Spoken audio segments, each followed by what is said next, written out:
კრიბებით და მოვიდართ და ერთად ჩემთან დავაი. ეს არის ერთადერთი ვიდეო მასალა, რომელიც მარიამ მეყანწიშვილის საქმეშია წარმოდგენილი და ბრალდების ხარისხი განმარტებით ადასტურებს ბრალს. 2026 მუხლით აქვს წარდგენილი ბრალი, რაც ნიშნავს იმას, რომ მას სჭირდება თავისი ჯგუფი და თავისი ჯგუფები, რომელსაც მოუწოდა ძალადობრივი ქმედებების განხორციელებისაკენ, მოქმედების განხორციელებისაკენ. ამ შემთხვევაში მარიამ მეყანწიშვილის მიმართ არც ერთი ადამიანი არ არის წარმოდგენილი მოცემული სისხლისამართლის საქმეში, რომელიც 20 ოქტომბერს 19:45 წუთზე, როცა ეს ვიდეო მასალა არის გადაღებული, რომელიც თითქოს მარიამ მეყანწიშვილმა მოუწოდა ამ ადამიანს და შემდგომ ეს ადამიანები წავიდნენ და ისევ პრეზიდენტის სახლის მიმართულებით გააგრძელებს.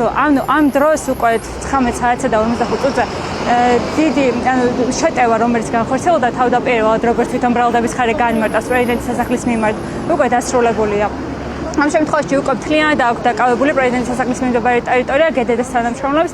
აქედან გამომდინარე, ფიზიკურად ვერ შეძლებდა მარიამ მეყანწიშვილი, რომ პრეზიდენტის სასახლის მიმართ განეხორციელება რაიმე სახით ზემოქმედება. ბუნებრივია ამ შემთხვევაში მოწოდება, რომელიც მას აქვს ყველა წარდგენილი, მხოლოდ ერთადერთი მტკიცებულებით ვერ დადასტურდება. თავად მარიამ მეყანწიშვილი ადასტურებს იმ ფაქტს, რომ არ იმყოფებოდა საერთოდ პრეზიდენტის სასახლის მიმდებარე ტერიტორიაზე, უფრო გვიან მივიდა აქციაზე. დაახლოებით იმ პერიოდშია მისული, როდესაც ვიდეო არის გადაღებული, აქედან გამომდინარე, ფიზიკურადაც ვერ იქნებოდა აქციაზე 14 საათიდან 19 საათამდე პერიოდში. იდგნენ უკვე.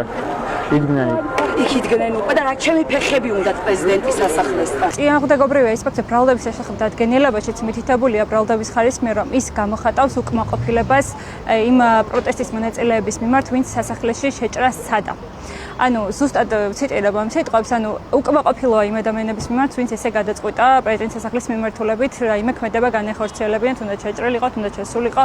ამ შემთხვევაში ესეც ბუნებრივად დასტურდება აღნიშნული ვიდეო მასალით. ამ შემთხვევაში ამ ვიდეოზე გამოსახული ადამიანი ნამდვილად ის არის, თუმცა ამ შემთხვევაში საინტერესოა, როგორ მოიპოვა ეს ვიდეო მასალა ბრალდების მხარემ. ვიდეო მასალის ავთენტიკურობასთან დაკავშირებით ამ კუთხით გვაქვს კითხვები, თუმცა საინტერესოა იმ გარემოების აღნიშნა, რომ თუ გამომტყუნებელი განაჩენის გამოტანასთან დაკავშირებით დადგება საკითხი, მოსამართლე ერთადერთი პირდაპირ მტკიცებულების საფუძველზე ვერ გამოიტანს გამომტყუნებელ განაჩენს.